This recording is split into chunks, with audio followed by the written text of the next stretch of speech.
വിതയ്ക്കുന്നവൻ വിതപ്പാൻ പുറപ്പെട്ടു. ചിലത് നല്ല മണ്ണിൽ വീണു. അത് 30, 60, 100 മേനി വിളഞ്ഞു.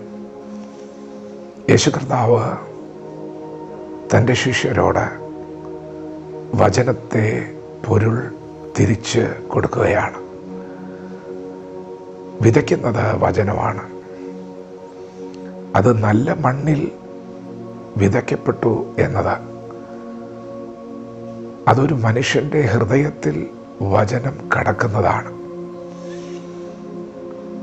ഹൃദയത്തിൽ ദൈവത്തിൻ്റെ വചനം കടന്നപ്പോൾ നല്ല മണ്ണിൽ വിതയ്ക്കപ്പെട്ടത് ഒരുവൻ വചനം കേൾക്കുകയും അത് അംഗീകരിക്കുകയും ചെയ്യുന്നതാകുന്നു. ദൈവ വചനത്തെ അംഗീകരിച്ചാൽ, അതിനോട് ആമേൻ പറഞ്ഞാൽ, അതങ്ങനെ തന്നെയാണെന്ന് നിങ്ങളും സമ്മതിച്ചാൽ, ആ നിമിഷം മുതൽ വിളവ് ആരംഭിക്കുകയാണ്. 30, 60, 100 മേനി വിളവ് നിങ്ങൾ അംഗീകരിക്കുന്ന നിമിഷം ആരംഭിക്കുന്നു. പ്രിയപ്പെട്ടവരെ, എന്താണ് നിങ്ങൾ കേട്ടത്?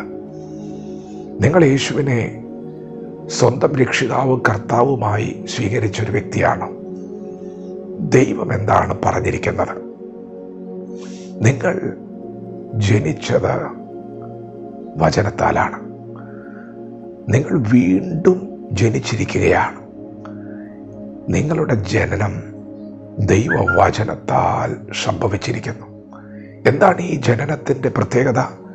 ഇത് കെടുന്ന ബീജത്താലുള്ള ജനനമല്ല. നിങ്ങൾ കെട്ടുപോകില്ല എന്ന് ദൈവം പറഞ്ഞാൽ എത്ര പേർ ഇന്ന് ഫലാമേൻ പറയും? അംഗീകരിച്ചാൽ വിടുതലാണ്.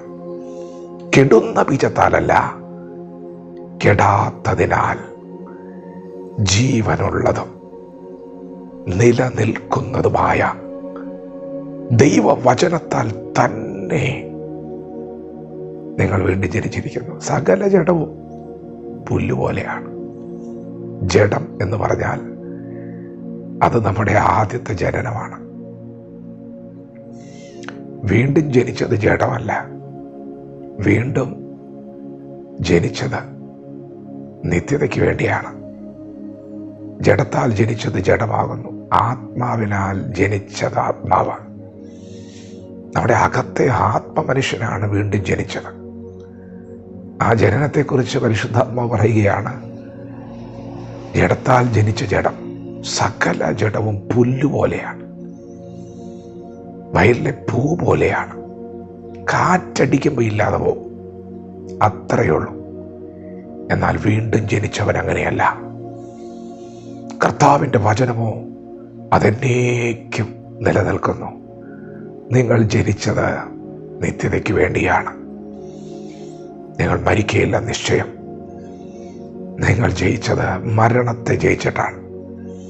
യേശു പറഞ്ഞു, എന്നിൽ വിശ്വസിക്കുന്നവൻ മരിച്ചാലും ജീവിക്കും. മരണത്തിന് നിങ്ങളെ ഒതുക്കാൻ പറ്റില്ല.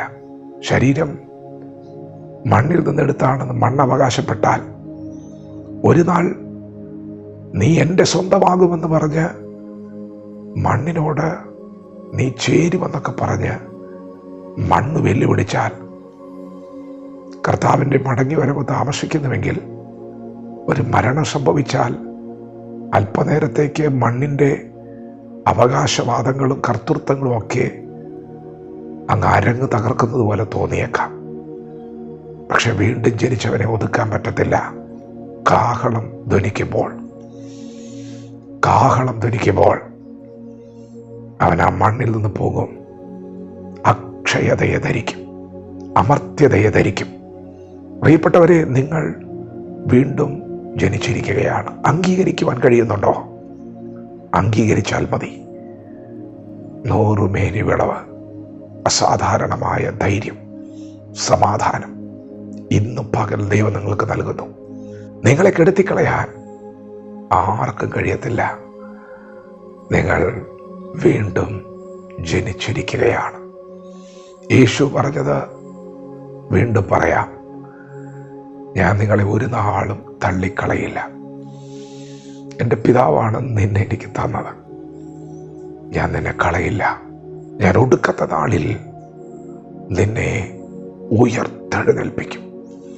വിശ്വസിക്കുക.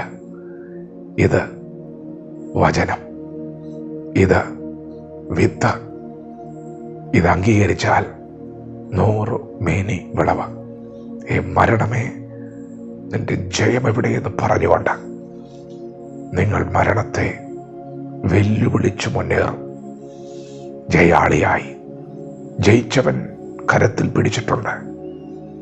ജയാളിയായി ഇന്ന് പകൽ മുൻപോട്ട് പോകും. വചനത്തോട് പ്രതികരിക്കാം. ദൈവം നമ്മെ ഓരോരുത്തരും പകൽ അനുഗ്രഹിക്കുമാറാകട്ടെ. ആമേൻ.